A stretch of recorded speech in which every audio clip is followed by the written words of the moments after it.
अस्सलाम वालेकुम वीवर्स। आज की वीडियो में मैं आपको खुशामदीद कहता हूँ। जैसा कि हमने पिछली वीडियो में एक्सरसाइज 1.1 क्लास 9 मैथमेटिक्स की हमने सॉल्व की थी, तो इस वीडियो में हम जो है एक्सरसाइज 1.2 क्लास 9 की मैथमेटिक्स की सॉल्व करेंगे। तो चलिए स्टार्ट करते हैं आज की वीडियो। तो पहला क्वेश्चन है एक्सरसाइज 1.2 के अंदर कि right the transpose of the following matrices. ठीक है, बोल रहा है कि ये जो मैट्रिसेस गिवन है इनका आपने ट्रांसपोज फाइंड करना है या लिखना है। ठीक है, तो ट्रांसपोज हमने पढ़ा था कि ए ट्रांसपोज या कोई भी मैट्रिक्स है उसका ट्रांसपोज क्या होता है। सिंपली उसकी जो रोज़ होती हैं उनको हम क्या करते हैं, कॉलम्स के अंदर लिखते हैं। रोज़ क्या होती हैं, हॉरिजॉन्टली रन या हॉरिजॉन्टली अरेंजमेंट ऑफ एलिमेंट्स जो होती हैं उस क्या बोलते हैं, रोज़। और कॉलम क्या होता है कि जो वर्टिकली अरेंज होते हैं एलिमेंट्स मैट्रिसेस के अंदर, उनको क्या बोलते हैं, कॉलम बोलते हैं। तो चलिए इसमें फाइंड करते हैं। पहली मैट्रिक्स गिवन है P = 1 2 3 1। तो इसका ट्रांसपोज हम लेते हैं P ट्रांसपोज = तो डिफिनीशन अप्लाई करें इसके ऊपर। क्या है कि रोज़ को कॉलम के अंदर लिखें। ये फर्स्ट रो है, इसको कॉलम की फॉर्म में लिखें। तो कॉलम की फॉर्म में ये कैसे हो जाएगा, 1 और ये 2 इधर। ठीक है, और इसी तरह ये सेकंड रो है, तो इस सेकंड रो को हम क्या करेंगे, कॉलम की फॉर्म में लिखेंगे 3 और इसके साथ 1। ठीक हो गया, ये इसका ट्रांसपोज फाइंड हो गया। ट्रांसपोज में क्या करते हैं, रोज़ को कॉलम्स के अंदर हम लिखते हैं। तो सेकंड क्वेश्चन है Q = L M N and P। ठीक है, इसका भी ट्रांसपोज फाइंड करना है। ट्रांसपोज के लिए ऊपर हम लिखते हैं Q पावर T, और या इसको हम इस भी लिख सकते हैं Q प्राइम। ठीक है, तो ये भी ट्रांसपोज होता है। तो Q ट्रांसपोज = सिंपली क्या करना है, रोज़ को कॉलम के अंदर L और M, फर्स्ट रो को हमने कॉलम में कन्वर्ट कर दिया। फिर इसी तरह ये सेकंड रो जो है इसको भी क्या करना है, कॉलम के अंदर कन्वर्ट करना है। तो अगला क्वेश्चन है R = 6। ये मैट्रिक्स गिवन है, इसके अंदर एक ही रो है, एक ही कॉलम है, तो ये इसका आंसर यही होगा, R ट्रांसपोज = 6। ठीक है, अगला क्वेश्चन है S = -5 1। पहली रो के अंदर, सेकंड रो के अंदर -2 1 और थर्ड रो के अंदर 4 और 4। इसका भी हमने क्या करना है, ट्रांसपोज लेना है। S ट्रांसपोज = मैंने क्या बोला था कि रोज़ को कॉलम के अंदर कन्वर्ट करते हैं। तो फर्स्ट रो को फर्स्ट कॉलम के अंदर कन्वर्ट करेंगे, -5 1, और इसी तरह सेकंड रो को कॉलम के अंदर -2 1, फोर्थ रो को कॉलम के अंदर 4 और 4। ठीक है, सिंपली रो ट्रांसपोज के अंदर क्या करना है, रोज़ को हमने क्या करना है, कॉलम के अंदर कन्वर्ट करना है। अगला पार्ट है T = ये मैट्रिक्स गिवन है, इसका ट्रांसपोज हम ले रहे हैं। सिंपली क्या होगा, ये भी, इसमें 3 रोज़ हैं तो इधर कितनी होंगी, अच्छा इसको क्या करना है, कॉलम के अंदर कन्वर्ट करना है, 6 7 और 8। ठीक है, फर्स्ट रो को कॉलम के अंदर, और 13 1 और 3। ठीक है, सेकंड रो को भी कॉलम के अंदर। अब थर्ड रो रहती है, इसको भी क्या करना है, कॉलम की फॉर्म में लिखना है, 2 4 और 5। ठीक है, हर रो को कॉलम के अंदर जब कन्वर्ट करते हैं तो उसको क्या बोलते हैं, ट्रांसपोज ऑफ अ मैट्रिक्स बोलते हैं। अगला क्वेश्चन हमारे पास गिवन है कि अगले क्वेश्चन में बोल रहा है कि which of the following matrices are transpose of each other. कि ये मैट्रिसेस गिवन है, इनमें से कौन कौन सी मैट्रिसेस एक दूसरे का ट्रांसपोज हैं। ठीक है, मतलब अगर एक का ट्रांसपोज लें वो दूसरे की इक्वल आ जाए, या दूसरे का ट्रांसपोज लें वो पहले की इक्वल आ जाए, तो वो क्या होंगे, एक दूसरे के ट्रांसपोज होंगे।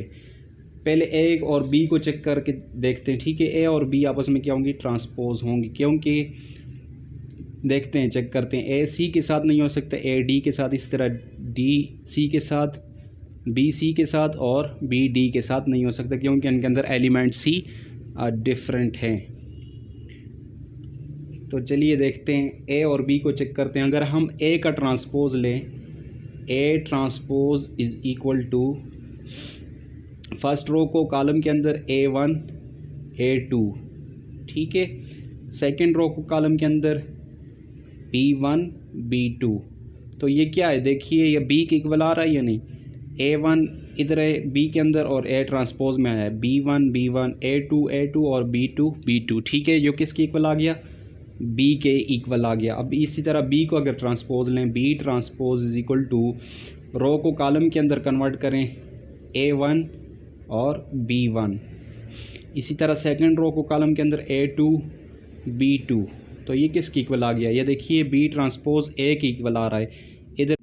तो ये किसके इक्वल आया है, A1 A2 B1 B2, ये आपस में क्या आ गए, ये किसके इक्वल आया है, A के इक्वल आ गया। तो ये A के इक्वल B ट्रांसपोज A के इक्वल A ट्रांसपोज B के इक्वल, मतलब A और B जो हैं हमारे पास वो आपस में क्या हैं, एक दूसरे का ट्रांसपोज हैं। A और B एक दूसरे का क्या है, ट्रांसपोज हैं। इसी तरह C और D को भी हम चेक कर सकते हैं। C का अगर हम ट्रांसपोज लें तो वो किसकी इक्वल आएगा, देखिए -3 और रो को कॉलम के अंदर 1 और -1।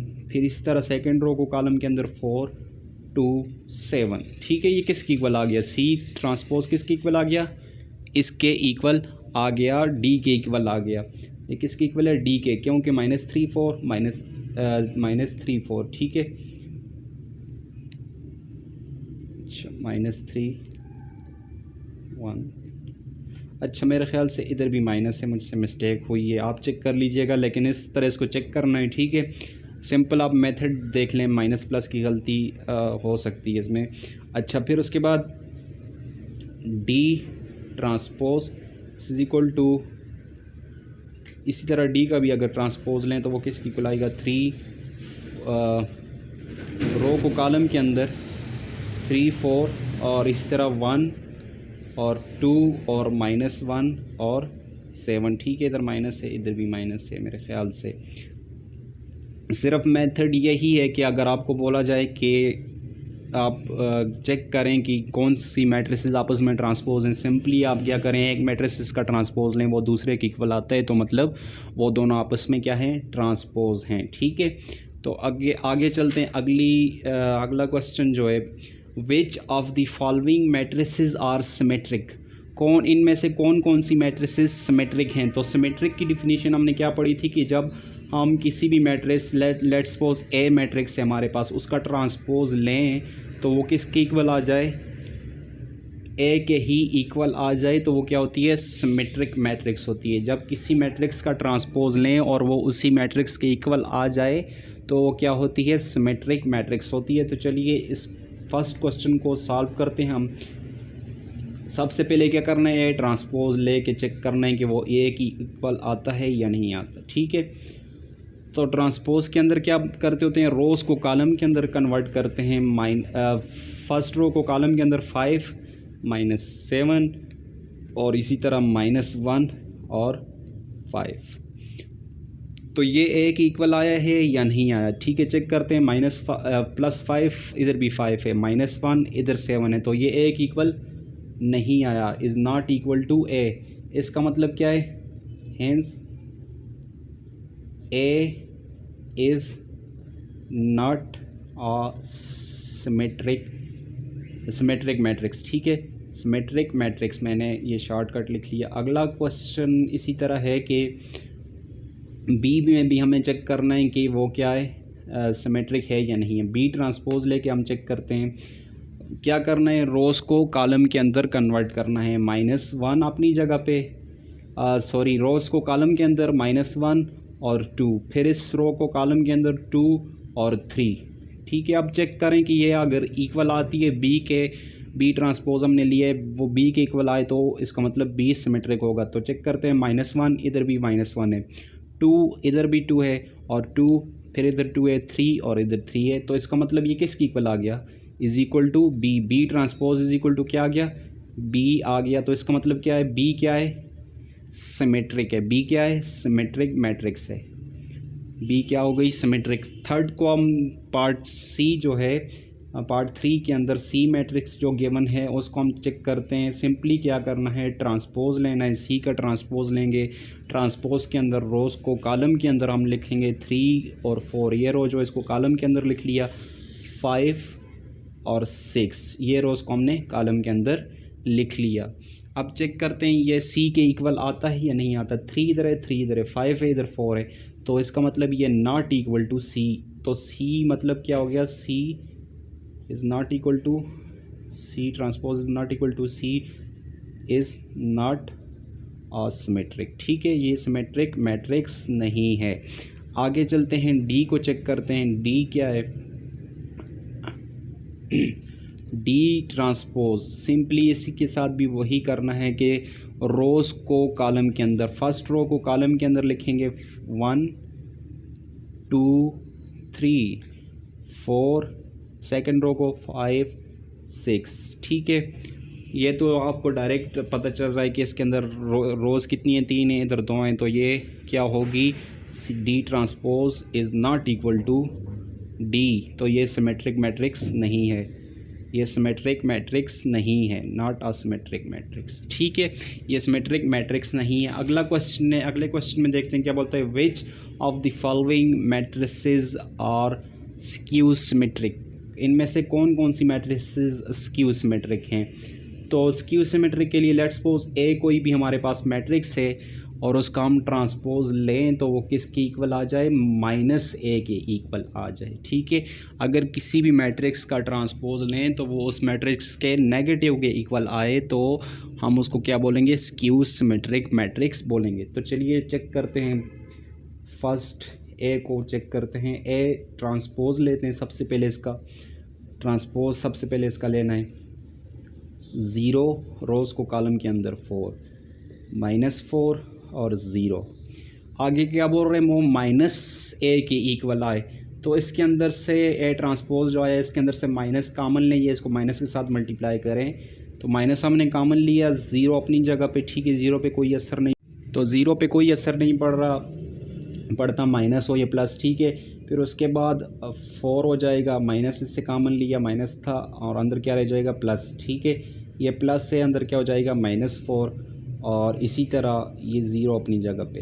तो ये किसके इक्वल आ गया, A transpose is equal to -a के इक्वल आ गया। ठीक है, 0 0 4 4 -4 -4 और 0 0। ठीक है, तो ये ट्रांसपोज के इक्वल आ गया, इसका मतलब ये क्या है, स्क्यू सिमेट्रिक हो गया। ये क्या हो गई, स्क्यू सिमेट्रिक मैट्रिक्स है। ए क्या है, स्क्यू सिमेट्रिक मैट्रिक्स है, hence A is a skew symmetric matrix. ठीक है, तो अगला हमारे पास है बी का ट्रांसपोज। सबसे पहले क्या लेना है, ट्रांसपोज लेना है किसी भी मैट्रिक्स। जब स्क्यू सिमेट्रिक या सिमेट्रिक फाइंड करना हो सबसे पहले क्या करना है, डेफिनेशन अप्लाई करनी है, ट्रांसपोज हमने लेना है।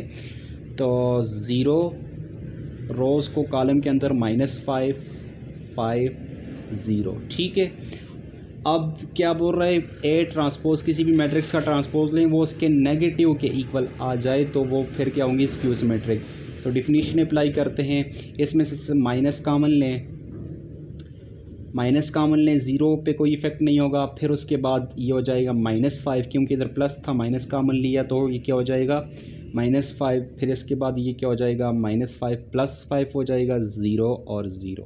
तो बी ट्रांसपोज किसके इक्वल आ गया, -b के इक्वल आया है। कैसे आया, 0 इधर है, इधर भी 0, -5 5 5 5। ठीक है, तो ये बी के इक्वल आ गया। तो ये क्या है, बी क्या हो गई है, स्क्यू सिमेट्रिक मैट्रिक्स हो गई है। तो अगला सी पार्ट है, सी पार्ट में देखते हैं क्या होता है इसके साथ, ये स्क्यू सिमेट्रिक है या नहीं है। तो सी का सबसे पहले ट्रांसपोज लेंगे, डिफिनीशन के मुताबिक ट्रांसपोज में रोज़ को कॉलम के अंदर लिखेंगे। फिर अगला स्टेप क्या है, -a के इक्वल आना चाहिए, या माइनस उस मैट्रिक्स के इक्वल आना चाहिए, नेगेटिव ऑफ दैट मैट्रिक्स। तो माइनस कामन लें इसके अंदर से, 0 अपनी जगह पर, 7 के साथ प्लस था, माइनस कामन लिया, माइनस हो जाएगा, फिर इसके साथ भी माइनस हो जाएगा, 0। तो सी ट्रांसपोज क्या हो गया, नॉट इक्वल टू सी आ रहा है, क्योंकि इधर -7 है, -7 इधर प्लस है। ठीक है, तो ये क्या है, not a skew symmetric matrix. ठीक है, अगला हम चेक करते हैं डी सबसे पहले क्या करते हैं, ट्रांसपोज लेते हैं स्क्यू सिमेट्रिक चेक करने के लिए, सिमेट्रिक चेक करने के लिए। तो ट्रांसपोज ले रहे हैं हम। ट्रांसपोज में क्या होता है, रोज़ को कॉलम के अंदर 0 3 2 -3 0 1 -2 -1 0, ठीक है। अब देखें क्या होता है इसके साथ। ट्रांसपोज तो हमने ले लिया, फर्स्ट स्टेप हमने कर लिया। अगला स्टेप क्या है, नेगेटिव ऑफ दैट मैट्रिक्स हमने फाइंड करना है। तो negative D transpose is equal to negative, इसके अंदर से कॉमन लें, माइनस कॉमन लिया तो 0 अपनी जगह पे, 3 से माइनस जब कॉमन लिया -3 से +3 हो जाएगा, ये +2 हो जाएगा, ये -3 और ये 0, ये -1 +1 में कन्वर्ट हो जाएगा, 2 -2 में और 1 -1 में और 0 अपनी जगह पे। चेक करते हैं ये उसके इक्वल आता है या नहीं, डी ट्रांसपोज डी के इक्वल आया है या नहीं आया, ठीक है। चेक करते हैं डी के इक्वल है या नहीं। 0 इधर है, 0 इधर, 3 3 2 2, फर्स्ट रो सेम है, -3 0 0 1 1 और इसी तरह सेकंड रो भी सेम हो गई। थर्ड रो को चेक करते हैं, -2 -2 -1 0 0। तो ये किसके इक्वल आ गया, डी के इक्वल आ गया। तो मतलब क्या है, ये क्या है, स्क्यू सिमेट्रिक है। डी क्या है, स्क्यू सिमेट्रिक। तो ये थी आज की वीडियो, इसमें हमने एक्सरसाइज 1.2 क्लास 9 मैथमेटिक्स की हमने सॉल्व की है। तो अगली वीडियो में इंशाल्लाह बहुत जल्द मुलाकात होती है एक्सरसाइज 1.3 के साथ। तब तक के लिए अल्लाह हाफिज़।